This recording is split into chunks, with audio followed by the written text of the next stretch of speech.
just how bad is the problem? We won't know without looking at the data. Hi, I'm Patty Bell Hastings, and this is Social Media Essentialism. So we're at the step where it gets real. We've admitted we have a problem, and now we're going to dig into the numbers. We're going to dig into the data, and we're going to see how bad that problem is, okay? So you want to look at all of your sources for data collection. Maybe you use Rescue Time on your computer, or maybe some other time tracking software. Maybe you use Screen Time on your phone or the Android equivalent. If you don't, you want to turn those things on. You want to install those things, turn those things on so that you have some tracking data, okay? Because that's really helpful. A week's worth of data is ideal because then you can see it across the week, the work week, and across the weekend. And you can see where those times of day, day of week, exactly what apps, what websites, every little piece of where you are spending your time and attention. This is really important because we won't know how to shift things and how to change things if we don't have a real clear idea of where we're losing our time and energy.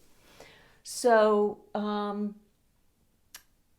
you need to collect the data, the quantitative data, those are the machines tracking us kind of things.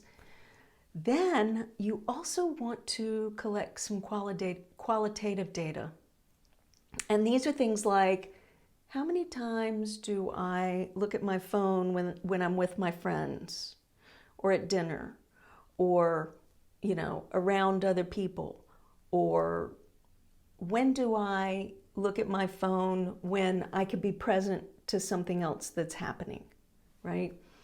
So some of those things we can suss out ourselves. Some of those things we might even ask the people closest to us, the people around us, what they see our relationship to machines and devices with. I can tell you one thing, my family member who I live with would definitely say I spend way too much time with machines.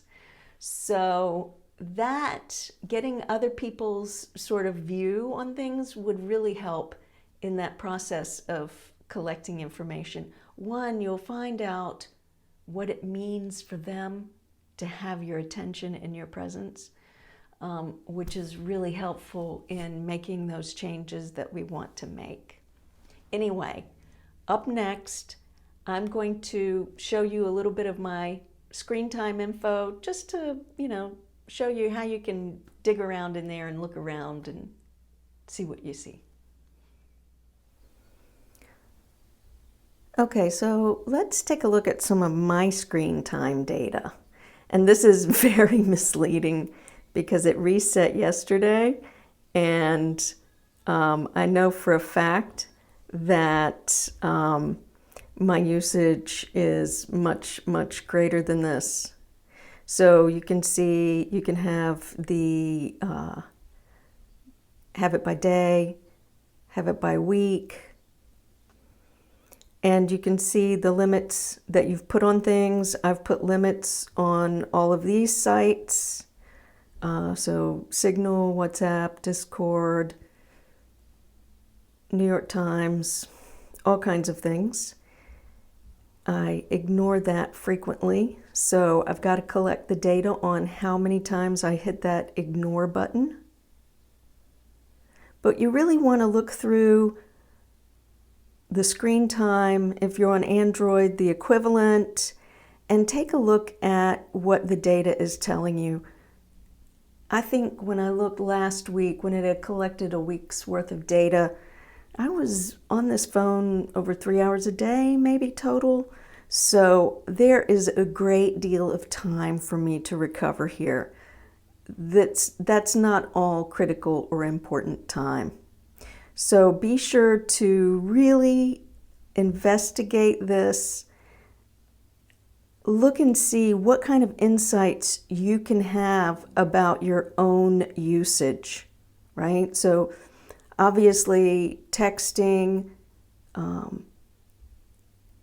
that's going to be something important for our families and our friends and our loved ones, colleagues, etc. Mail, that's another big one that I use, is the Mail app.